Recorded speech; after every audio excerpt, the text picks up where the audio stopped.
প্রিয় দর্শক ও শ্রোতা বন্ধুরা, রেডিও ভেরিতাস এশিয়া বাংলা বিভাগের পক্ষ থেকে পরিবার বিষয়ক অনুষ্ঠানে আপনাদেরকে স্বাগতম জানাচ্ছি।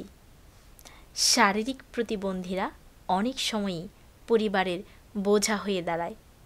জন্ম থেকে মৃত্যু পর্যন্ত তারা অন্যের উপর নির্ভর করেই জীবনযাপন করে। আবার পৃথিবীতে এমন অনেক মানুষ আছেন যারা শারীরিক প্রতিবন্ধকতা জয় করে পৌঁছে গেছেন অনন্য উচ্চতায়। তবে পরিপূর্ণ যত্ন ও আর্থিক সমস্যার কারণে আবার অনেক শারীরিক প্রতিবন্ধী জীবনের মোড় ঘুরিয়ে সফলতা তো দূরের কথা, সামান্য পড়াশোনাও করতে পারেননি। তবে থমকে যায়নি অকেজো দুটি পায়ে হামাগুড়ি দিয়ে চলা ফজলুল হকের জীবন। নিজের ইচ্ছাশক্তিকে বাস্তবে রূপ দিতে শত চেষ্টার কমতি ছিল না তার। ফজলুল হক ময়মনসিংহ সদর উপজেলার ফরাজিবাড়ি এলাকার গাছ কাটা শ্রমিক লাল মিয়ার ছেলে। জন্ম থেকেই ফজলুল হকের পা দুটি খোঁড়া। এই পা নিয়েই হামাগুড়ি দিয়ে প্রাথমিক, মাধ্যমিক এবং উচ্চ মাধ্যমিক পড়াশোনা করছে।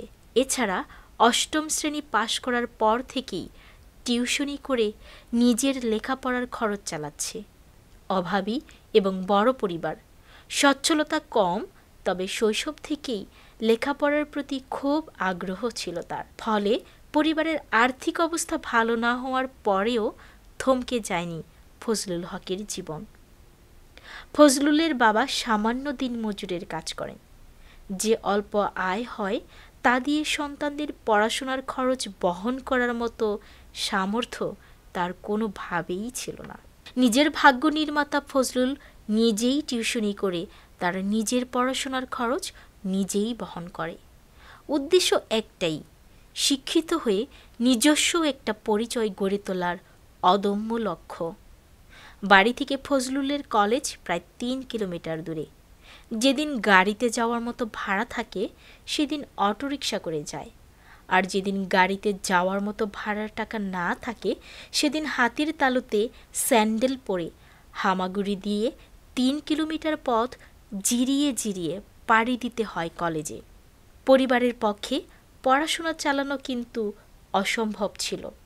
তাই ফজলুল হক টিউশনি করে যে টাকা পায় তা দিয়েই নিজের পড়াশোনার খরচ চালিয়ে যাচ্ছে। আবার কিছু টাকা পরিবারকেও দিয়ে সাহায্য করছে।